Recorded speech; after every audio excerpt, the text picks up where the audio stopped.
السلام عليكم ورحمة الله وبركاته. ازيكم يا حبايبي؟ عاملين ايه؟ اخباركم ايه؟ يا رب تكونوا بخير. بسم الله الرحمن الرحيم. اللهم صل وسلم على سيدنا محمد وعلى اهل سيدنا محمد اجمعين. ردوا عليا في الكومنتات وتفاعلوا معايا ودعموني عشان اقدر اعمل لكم فيديوهات اكتر، تمام؟ ونستفاد طبعا، خاصة العرايس اللي لسه متجوزين ومش شاطرين قوي في الاكل.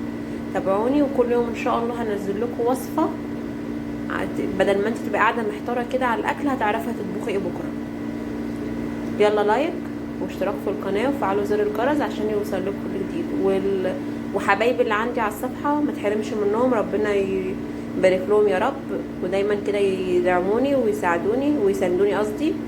ربنا يبارك لي فيكم، ما تحرمش منكم ابدا، ودايما تبقوا نعمه في حياتي ويجعلكم سند ليا يا رب. تعالوا النهارده ان شاء الله هنعمل وصفه جديده من وصفات اللي هو لو عايزه تكفي الشهر. تعالي اقولك هتطبخي ايه. طبعا من ضمن الطلبات اللي انا كنت جايباها، كنت جايبه معايا باميه. هقول لكم هنعملها ازاي بطريقه حلوه قوي هتعجبكم بجد. اللي ملوش في الباميه ومش بيحبها بالطريقه دي بجد هتاكليها وهتبقى حلوه قوي.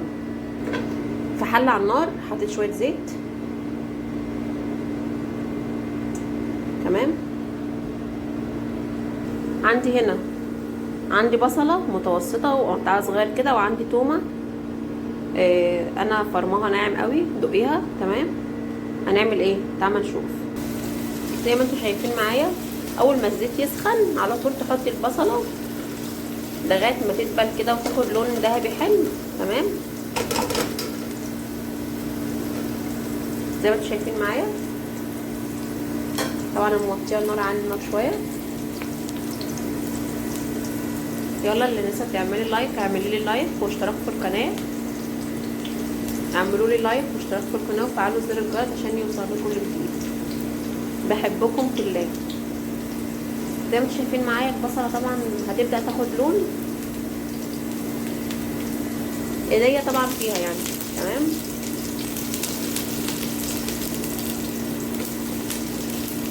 خلي بالك عشان ما تتحرقش، عشان لما البصل بيتحرق بيبقى طعمه وحش في الاكل.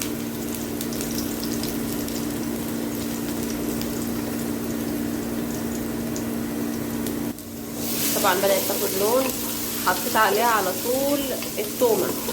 انا التومه ما برضاش احطها معاها في الاول عشان التومه ما بتاخدش وقت، بتحمر بسرعه، تمام. عايزه اقول لكم الريحه بجد ايه تحفه. لسه ما عملناش حاجه والريحه بجد حلوه قوي.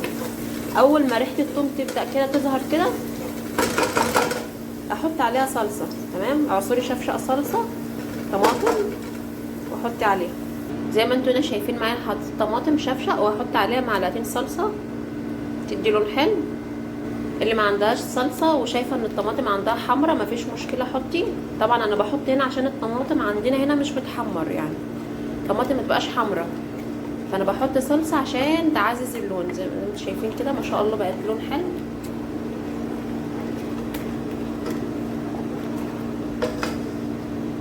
تمام. فلفل اسود، عندي فلفل اسود بحط ربع معلقه. عندي مكعب مرق حطي بدي طعم حلو برضو. لو عندك مرقه بودر مفيش مشكله برضو حطي نص معلقه منها، تمام. زي ما انتم شايفين معايا.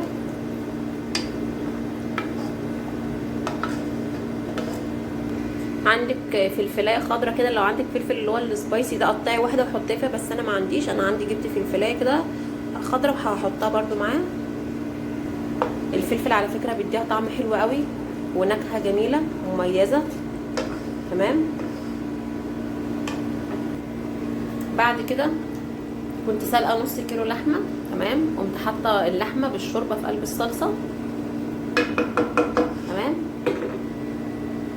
ودي الباميه اللي احنا كنا جايبينها في ازاي تكفي شهرك ب1000 جنيه، تمام.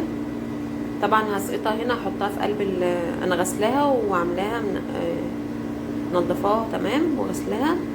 هسقطها هنا في قلب ايه الصلصه. زي ما انتم شايفين معايا انا حطيت الباميه. ادخلوا على الفيديو ازاي تكفي الشهر ب1000 جنيه، حلوه قوي وفي حاجات حلوه جدا هتستفيدوا منها بجد، اتفرجوا عليه، تمام.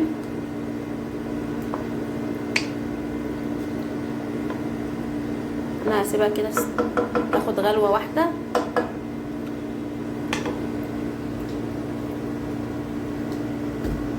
شويه ملح،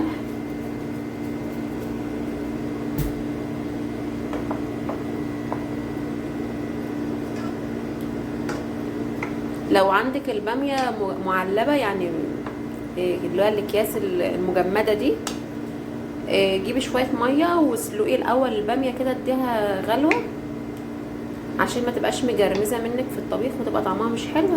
وبعد كده طلعيها من الميه لما بتتسلق، تحسي انها طلعت معاكي شويه كده. بعد كده ابقي صفيها واغسليها كويس جدا، وبعد كده حطيها في الصلصه عادي. لكن انا جايبه الباميه دي فريش. تمام.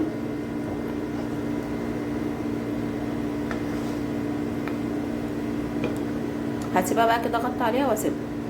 زي ما انتم شايفين معايا الريحه بجد والله تجنن تجنن تجنن. هي اخدت غلوه كده بتغلي. تمام. هقفل عليها البوتاجاز وطبعا نشوف هنقول لكم هنعمل فيها ايه.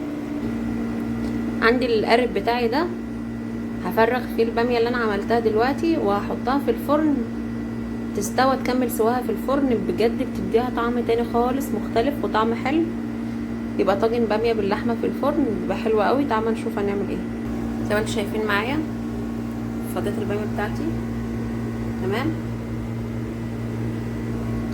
هعمل ايه بقى؟ هحطها في الفرن. تمام. وبعد ما تطلع من الفرن هوريكم النتيجه عامله ازاي وبقت شكلها عامل ازاي. شايفين العظمه واللون؟